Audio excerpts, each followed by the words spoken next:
Saudara-saudari yang dikasihi Tuhan, satu minggu setelah gereja merayakan Hari Raya Pentakosta, hari ini gereja merayakan Hari Raya Allah Tritunggal Maha Kudus.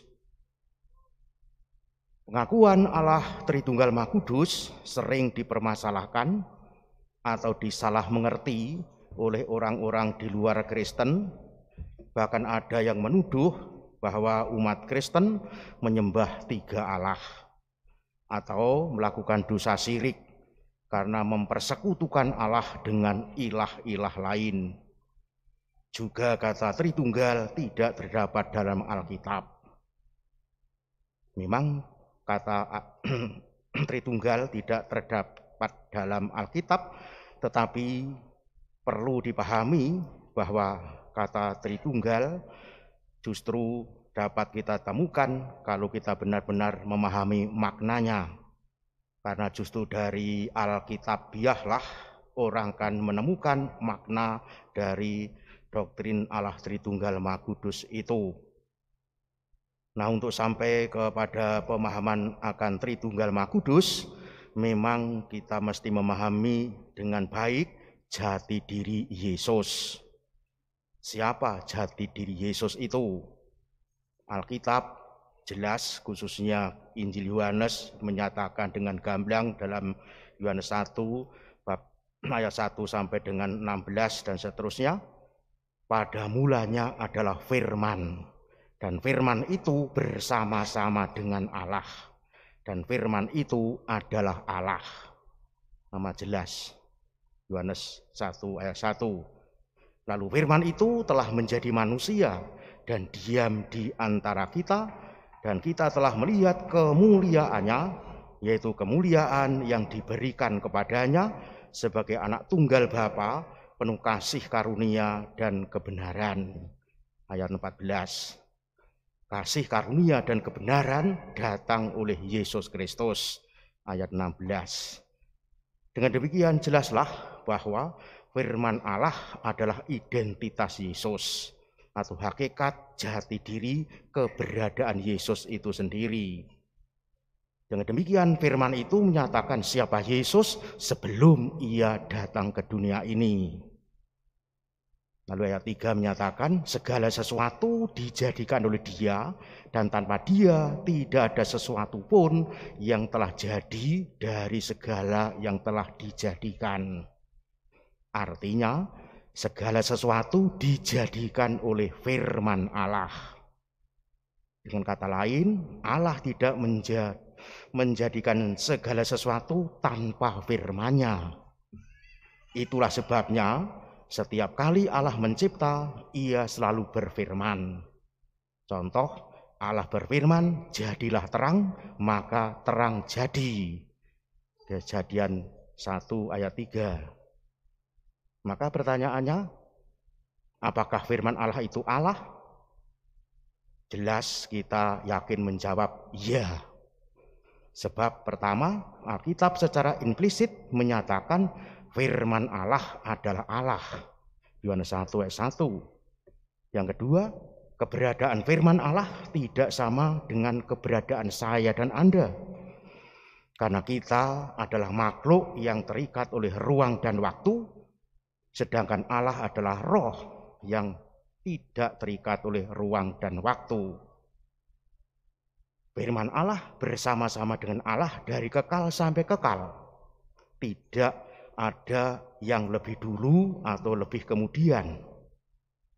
Sebab jika ada orang mengatakan Allah ada terlebih dahulu sebelum firman, berarti ada periode di mana Allah itu bisu.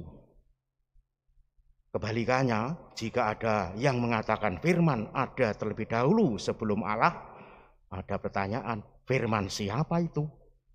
Sebab firman tidak bisa berdiri sendiri. Tetapi jika firman itu adalah firman Allah, maka itu berarti firman dan Allah sama-sama kekal. Allah dengan roh Allah dulu mana? Jika dijawab dulu Allah, itu berarti Allah ada tanpa roh. Tetapi jika dijawab dulu roh, Kita juga bertanya, roh siapa? Maka Allah, roh Allah dan firman Allah ada sejak kekal. Inilah yang kita pahami. Dan Yesus adalah firman Allah. Jika Allah menciptakan alam semesta dengan firman-Nya, Yesus itu ciptaan atau bukan? Ya jelas bukan. Sebab jika firman Allah adalah Yesus, adalah ciptaan Allah, siapa yang menciptakan firman itu? Berarti akan ada dua firman. Dan ini jelas tidak masuk akal. Maka firman Allah itu adalah Allah itu sendiri. Itulah yang ditegaskan. Bahwa ada orang yang tetap saja tidak mau mengerti hal ini, ya mau apa lagi? Inilah iman kita. Saudara-saudari yang dikasihi Tuhan, dalam Katekismus Gereja Katolik atau disebutkan KGK nomor 238 sampai nomor 255 diajarkan bahwa Allah Tritunggal itu adalah una substantia tres persone, satu hakikat tiga pribadi.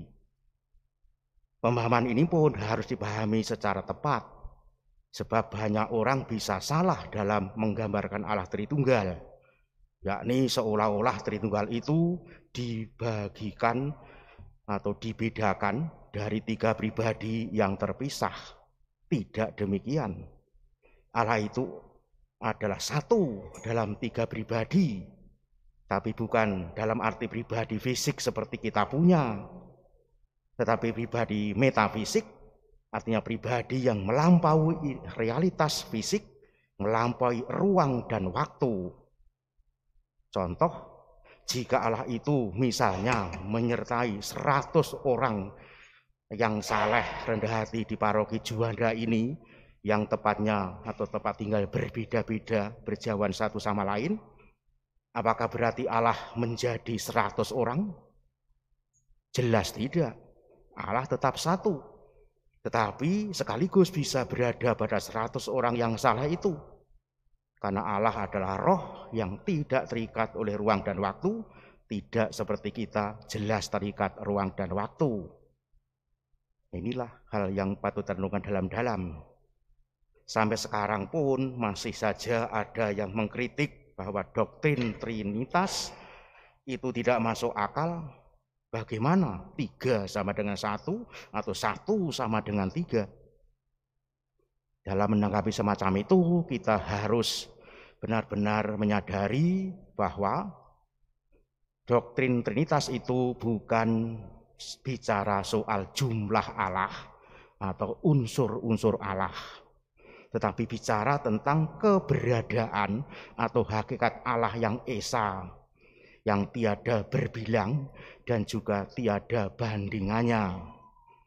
Allah itu esa, yang kita sebut Bapa, maka firman-Nya yang kita sebut anak, meski berasal dan diam di dalam Allah yang esa itu. Demikian juga rohnya yang kita sebut Roh Kudus, mesti keluar dari dan berdiam dalam Bapa yang esa itu. Maka Allah yang esa, Bapa, firman-Nya dan Roh Kudus-Nya adalah Allah yang esa itu sendiri. Inilah yang benar-benar kita hayati. Semua agama mengakui bahwa Allah itu pengasih dan penyayang. Rasul Yohanes bahkan malah menyebut dengan tegas Allah itu adalah kasih. 1 Yohanes bab 4 ayat 8 dan 16. Jadi jika hakikat Allah adalah kasih, itu artinya ada relasi ilahi yang mengasihi, yang dikasihi, dan kasih itu sendiri. Dan itu kekal sampai kekal. Maka walaupun tidak ada satu analogi pun yang bisa menyamai hakikat Trinitas, toh ada realitas dunia yang menunjukkan bahwa 3 bisa menjadi 1 atau 1 menjadi 3 adalah mungkin. Rasul Petrus, Rasul Paulus menyebut entitas manusia kita siapapun adalah sebagai roh, jiwa, dan tubuh. Dapat kita lihat di dalam 2 Tesalonika bab 5 ayat 23. Dengan demikian, inti doktrin Trinitas adalah pewahyuan bahwa Allah yang kita sembah adalah Allah yang Maha Kasih, sehingga Ia merelakan firman-Nya menjadi manusia yang kita sebut sebagai anak tunggal Allah. Sebagai manusia, anak tunggal Allah itu taat sampai mati di kayu salib agar manusia bisa dikembalikan ke jati diri mereka, yakni hidup bersama Allah. Inilah yang kita rayakan dalam Allah Tritunggal Maha Kudus.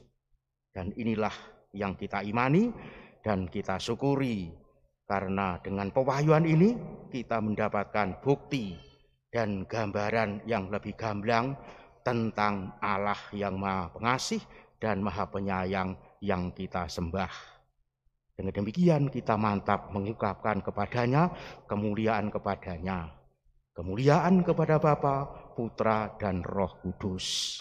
Seperti pada permulaan, sekarang, selalu, dan sepanjang segala abad. Amin.